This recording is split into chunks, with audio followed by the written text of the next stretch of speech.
Hi everyone, it's Carol Hartman.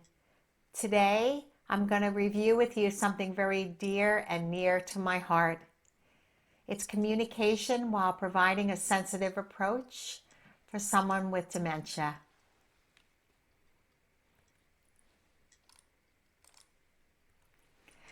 Today we'll review how dementia affects communication skills. We'll go over some strategies for verbal and nonverbal communication. We'll review some strategies also for communicating with your loved one that may not be able to communicate with you any longer.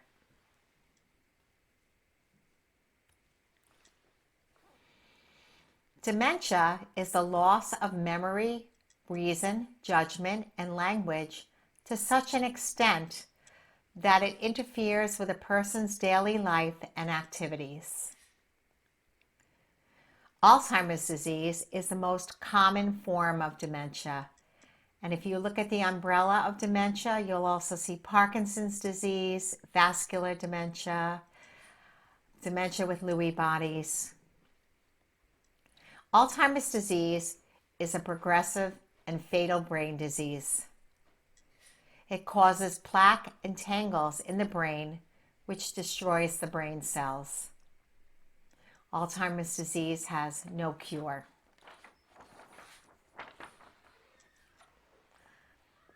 Someone with Alzheimer's disease may struggle to understand what you say and may struggle to respond to you. That's why you have to give them time when you speak to them. Someone with Alzheimer's may search to find the correct word, repeat the same word, or get lost in their thought process. Rather than stating the name of the object, they might describe it as it's used. For example, for a ball, instead of saying the word ball, they might show the ball being tossed in the air to explain what it is. And some people with Alzheimer's disease may stop speaking altogether and just use hand gestures to communicate. I'm going to go over a positive approach with you, a very simple positive approach. And at the end of this video, Teepa Snow is going to show you how to use it. So a good positive, an excellent positive approach, let's say the best positive approach to use would be one where you come from the front so you don't startle your loved one. You move very slowly. You get to the side, and then you get down low. You offer your hand. Instead of taking their hand, offer your hand. You use the person's preferred name. Hello, Mr. Smith. Hello, John. Hello, Mom. And you wait for a response before you start talking or doing. Here are some tips for communication. Minimize distractions when communicating. If there's a television on or a radio and you want to speak to someone, you may want to turn it off. It'll help. Be patient. Patience is a virtue. Be supportive. Always be supportive. Don't argue. You'll never win. Approach from the front, always so that they know you're there and you're coming. Get the person's attention before speaking.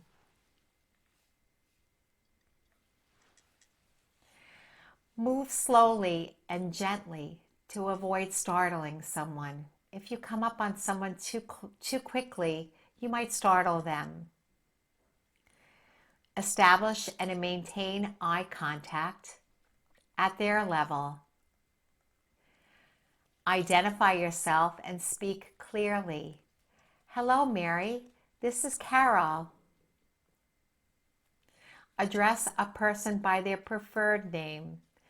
If they like to be called Mary, I would say, hello, Mary. If they like to be called Mr. Smith, I would say, good morning, Mr. Smith.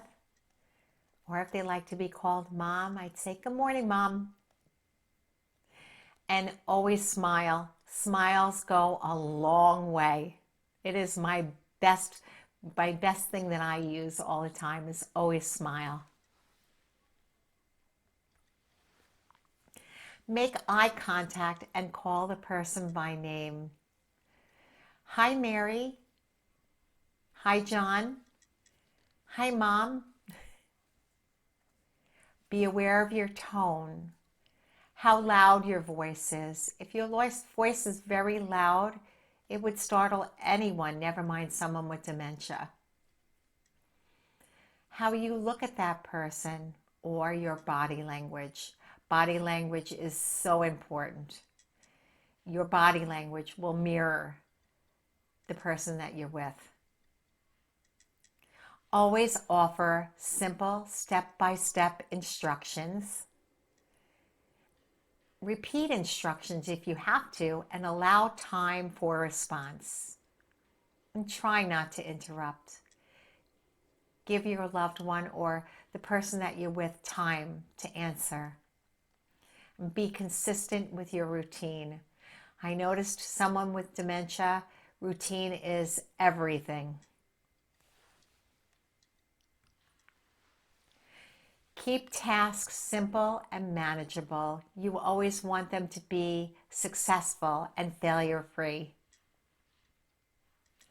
Ask questions requiring only yes or no answers always helps. Would you like to have lunch with me? Yes or no? Would you like to have a cup of tea? Yes or no? Would you like to go to bed now? Yes or no? Praise successes and emphasize the positive. The positive goes a long way. Be patient and be reassuring, and accept your loved one's feelings or the person you're with's feelings for what they are for that day. If they're sad, accept that. If they're happy, accept that. Use familiar words or cues. I use cues quite often. For example, if I want someone to come down to the recreation for a program maybe with exercise, I might put a visual cue on their door and say exercise at 10. Get to know their life story so you have a store of background information. It's so important that you know each person's life story that you spend time with. Remain calm if the person with dementia gets agitated. If something doesn't work, take a break. Try it again a little later. Maintain a comfortable distance and do not get into someone's personal space. And use demonstration, written, pictorial. Like I said before, especially with the recreation, bingo at 11. I would write it down and put it on the door. Here's some nonverbal communication skills that you can use. Your facial expressions, it means so much. Smile, be positive. Make eye contact and focus on that person. Truly focus on what they're saying.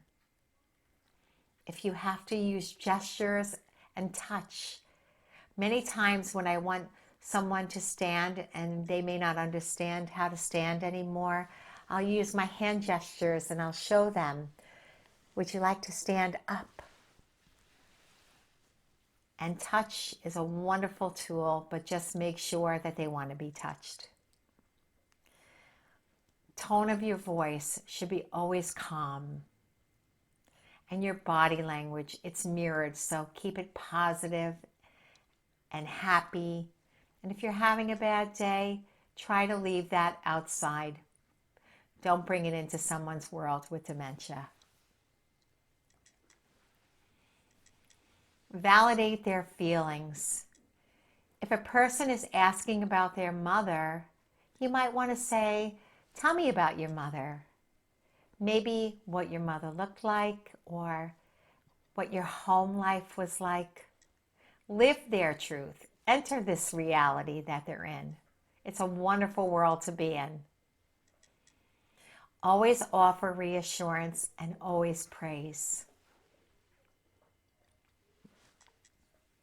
Talk to the person as if they're an adult. They are an adult. They've had a history and a life. Be repetitive and be consistent. Consistency goes a long way with someone with dementia. And keep your own stress to a minimum. Your emotions can be mirrored. Speak in a conversational rate. You want to hold a conversation. Enunciate clearly. Use concrete terms and avoid sarcasm. Sarcasm doesn't work. Communicate in an easygoing, pleasant manner. And be a friend. Show empathy, respect, and unconditional positive regard.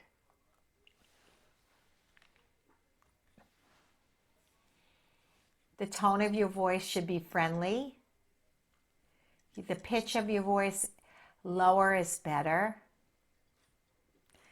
The speed of your speech, slow and easy.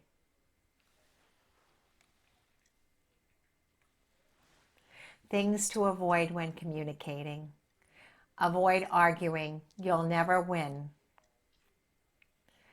Avoid ordering or using elder speak, parent talk, and we're going to review that in a few minutes. Avoid speaking louder. Louder will just cause agitation. Avoid quizzing. They really can't remember, so quizzing just causes frustration. And avoid long explanations or reasoning.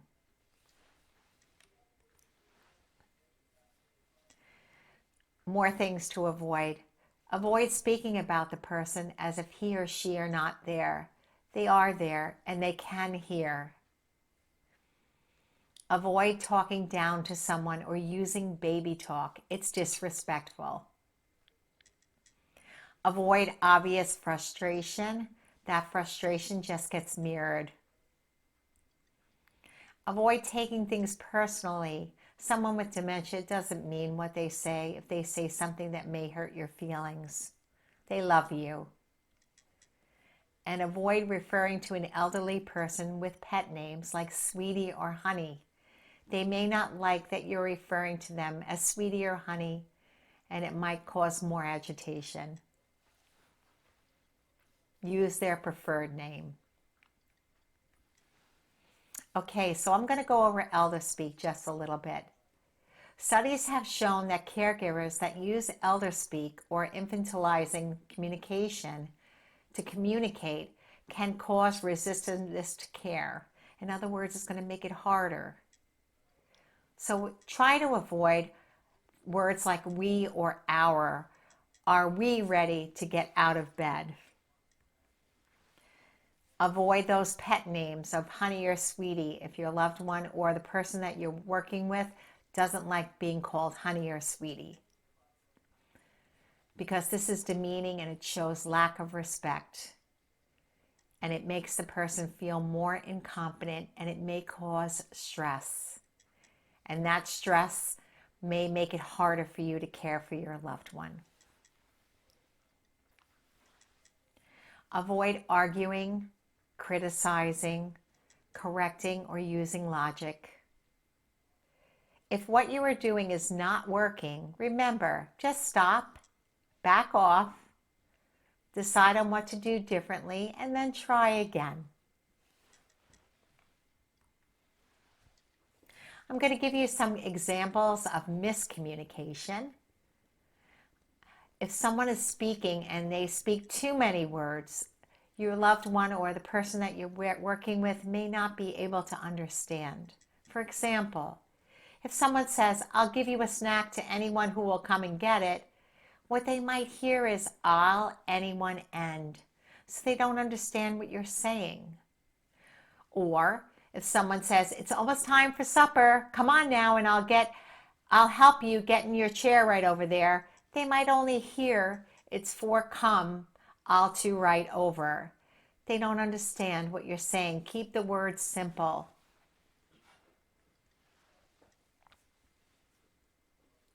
Be direct, be specific, and be positive. Instead of saying, how do you feel? Try saying, are you tired? Instead of saying, what would you like for dinner? Try saying, would you like hamburger or chicken for dinner? Or instead of saying, don't do this, try, please do this. Again, some helpful approaches on communication. Approach the person from the front. Maintain eye contact.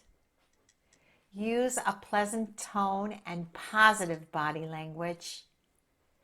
Speak slowly and use short, simple sentences. Ask one question at a time.